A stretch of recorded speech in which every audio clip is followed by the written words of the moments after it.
Hello, dear student. Okay, we are discussing the sets. Few more numericals of your NCERT text are left out. So let's solve the numericals.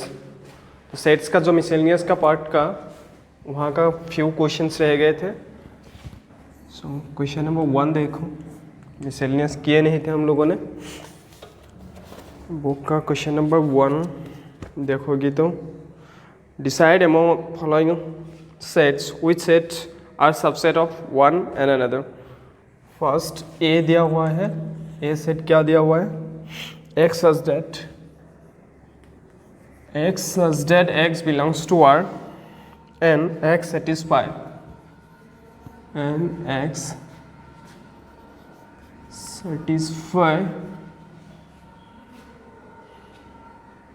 x square minus 8x plus 12. x square minus 8x plus 12 equal to 0. ये हो गया तुम्हारा set A. And set B 2 4 6 and set C 2 4 6 8 dot dot 2 4 6 8 dot dot, that is even number, even natural number. And D 6.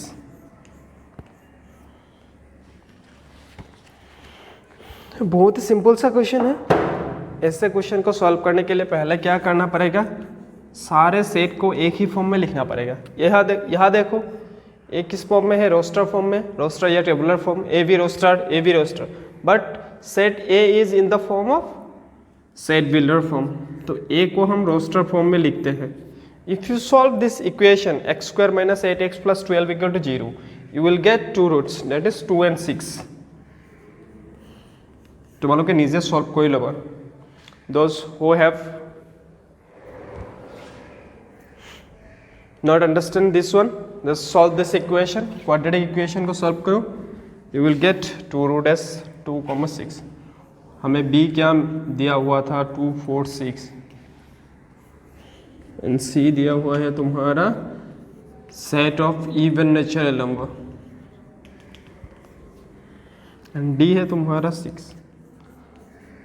साफ दिखाई दे रहे कौन किसका subset होगा, वही निकालने को दिया था क्वेश्चन में. A will be the subset of, A is subset of B, A is also a subset of C.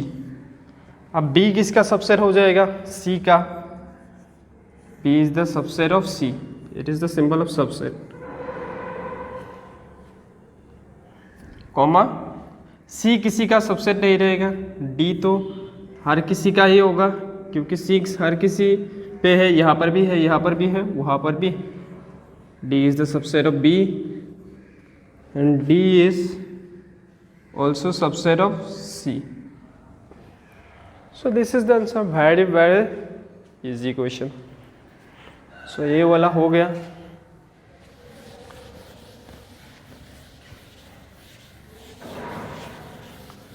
Next देखते हैं क्वेश्चन नंबर 2. तो हो जाएगा, ट्रू फॉल्स है. एक बार ट्राई कर लेना, नहीं होगा तो मुझे बोल देना. क्वेश्चन नंबर 2 का था तुम्हारा, in each of the following determine whether statement is true और false. If it is true prove it. कि अब सी वाला क्वेश्चन देखते हैं. 3 क्वेश्चन देखते हैं. Let A B C, question पे दिया हुआ है, let A B C be the set such that A union B equal to A union C and A intersection B equal to A intersection C. Show that B equal to C. हमें क्या दिखाना है, B equal to C दिखाना है. We know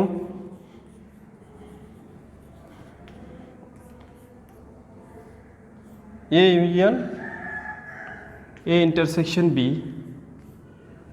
A can be written as like this and A also can be written as A intersection A union B.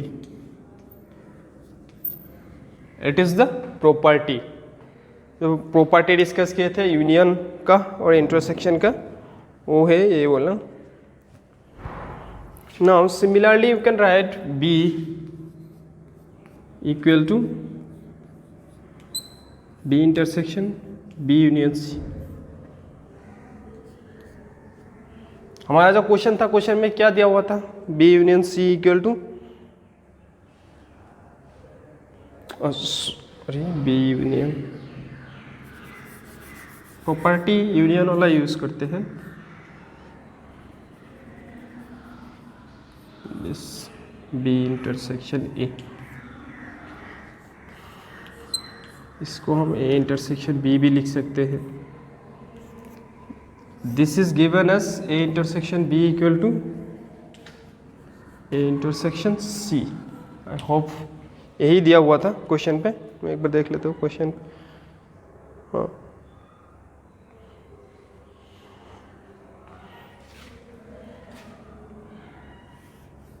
अब देखो इसमें distributive property लगा सकते हो, this B union A intersection B, यहाँ union है तो डिस्ट्रीब्यूटिव प्रॉपर्टी के हिसाब से क्या हो जाएगा? एक बार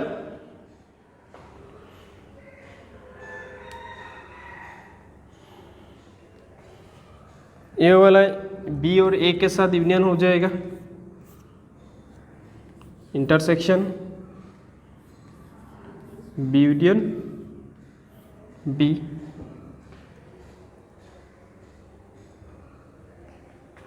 तुम सॉरी इसके जगह तुम नेक्स्ट लाइन सी लिखना पड़ेगा, ए इंटरसेक्शन सी। ठीक है, उसके बाद तुम ये करो B union A and B union C. तुम लोगों ने नया लाइन लिख लेना। इसके बाद ए बी के जगह हमने ए सी पुट करना है।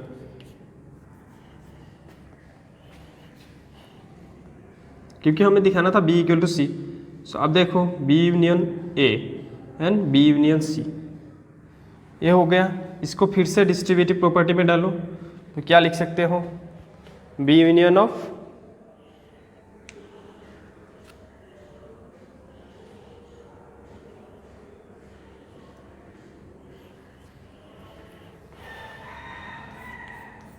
ए यूनियन बी लिख सकते हो, बी यूनियन सी। और ए यूनियन बी के जगह यहाँ तो डिस्ट्रीब्यूटिव लग गया, डिस्ट्रीब्यूटिव प्रॉपर्टी। अब इस ए यूनियन बी के जगह, क्योंकि A union B equal to क्या दिया था? A union C. You can write A union C intersection B union ही होगा, B union C.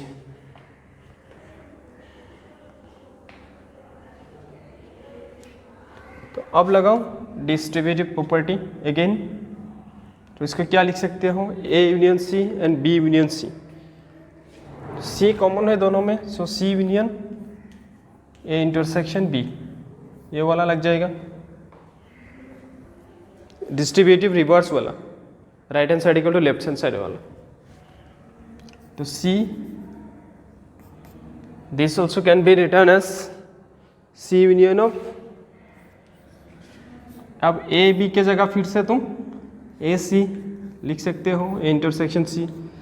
C of A intersection C का यूनियन, तो it will be C.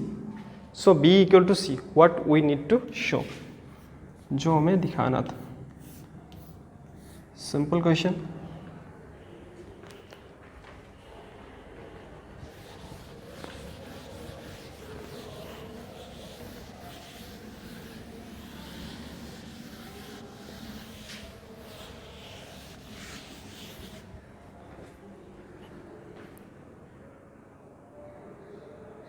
Let's check one more question. Assume that PA equal to PB and what we need to show A equal to B. इसका solution देख लो कैसे कर जाए, कैसे किया जाएगा इसको? P of A, P means power set of A that is equal to power set of B. Then what we need to show? A equal to B. So let X belongs to A.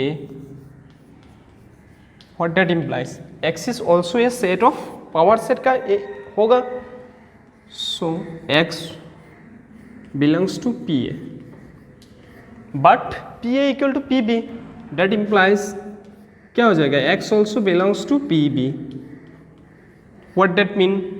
ये क्या हो गया? X PA का भी हो गया, PB के हो गए.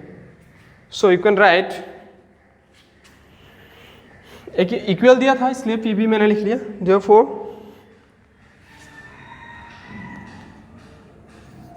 X is also belongs to B, having A is a subset of B. PB में हो गया तो ये B का भी हो जाएगा. PB मतलब पावर सेट ऑफ B, तो B का तो ऑब्वियसली ये सेट हो जाएगा, मतलब B पे बिलोंग्स हो जाएगा, एक एलिमेंट्स हो जाएगा. इसको इक्वेशन 1 दे दो. Again let suppose X belongs to B. What that implies? Element X is also B in P of B. That also implies because P of B equal to P of A. So X is also belongs to P of A. If it is belongs to P of A, then obviously X is also belongs to A, having subset of B is a subset of A. From equation 1 and 2 we can clearly see that A equal to B, क्योंकि A एक बार B का subset है और B एक बार A का subset है. Therefore from equation 1 and 2 implies, equation 1 and 2 implies A equal to B. वही तो हमको दिखाना था. That is sure.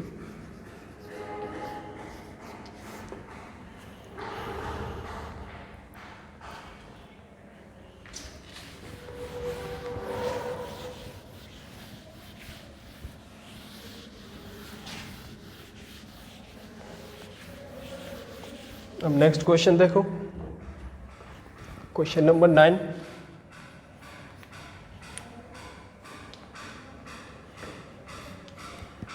क्या है question? Using property show that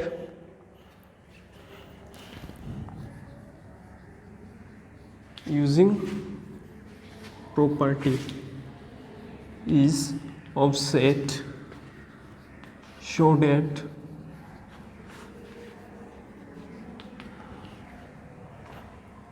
A union A intersection B that is equal to A. ये है number 1.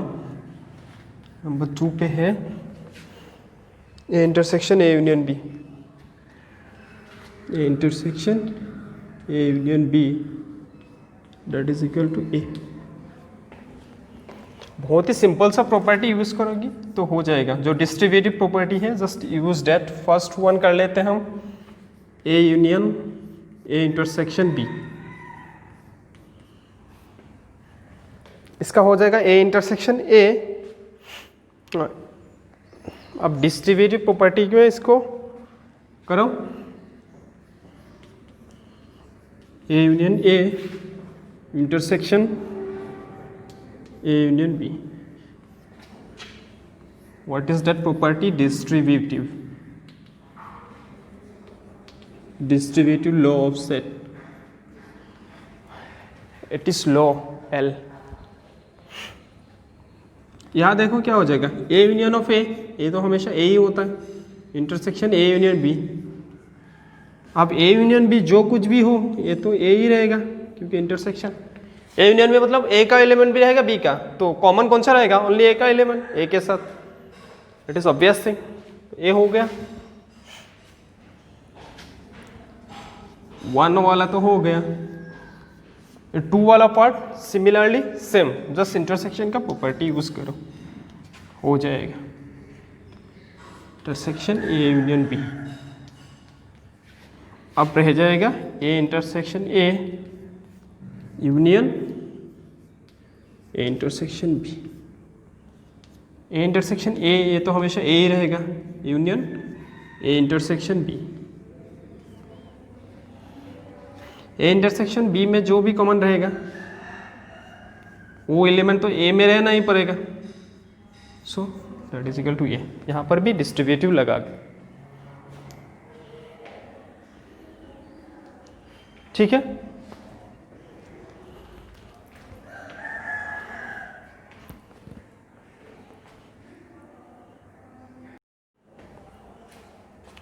So let's see question number 13। बाकी सारा क्वेश्चन ट्राई कर लेना, किसी भी क्वेश्चन पे डाउट है तो डायरेक्टली मुझे पूछ लेना। In a survey 600 student in school, 150 student were found to taking tea and 250 taking coffee, 100 were taking both tea और coffee, find how many student were taking neither tea nor coffee. यहाँ पर एक condition है, हमें neither tea nor coffee वाला निकालने को दे दिया, लेकिन यहाँ पर बोला नहीं कि out of 600 all are taking tea और coffee. So let the people who are taking set of people who taking tea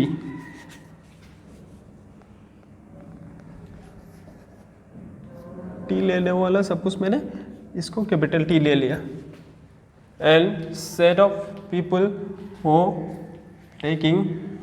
are taking coffee SC given n of t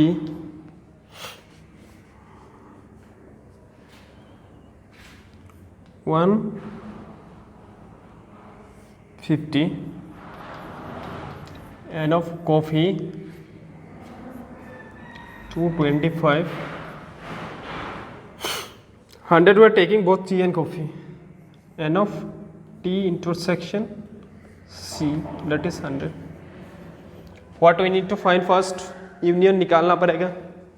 कितने सारे बच्चे ने दोनों ही लेगा, मतलब टी कॉफ़ी भी ले सकता है और टी और कॉफ़ी अलग अलग करके भी ले सकता है, ओनली टी और ओनली कॉफ़ी भी ले सकते हैं, ठीक है। सो वी नो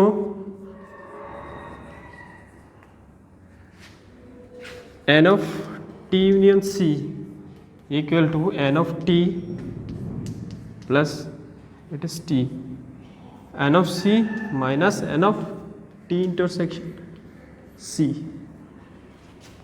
सो यहाँ पुट करता हूँ n of t 150 plus 225 minus 100, so it will be 275. So only 275 people are taking both tea coffee, either tea or coffee. तो टोटल बच्चे थे हमारा 600, therefore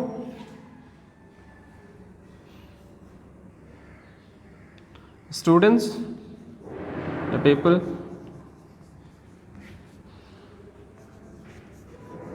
who were neither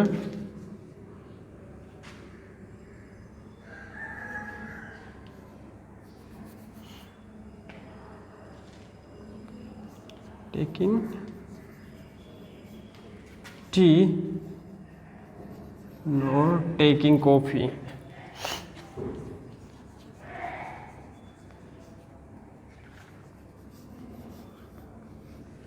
equal to 600 minus 275, that will be 325. So A हो गया answer.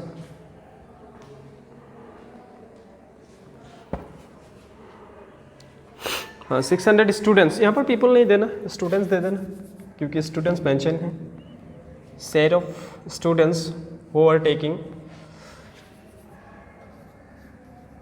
Students ही लिख देना, who are taking tea. Similarly, you can easily do question number 14 also. Question number 15 or 16, try करना, वो 3 सेट वाला formula लगेगा, n of A union B union C, वो फार्मूला यूज़ होगा, डायरेक्ट फार्मूला से दोनों हो जाएगा। दिक्कत है तो मुझे पूछ लेना, ओके। आसानी है, ज़्यादा टफ नहीं है। So thank you.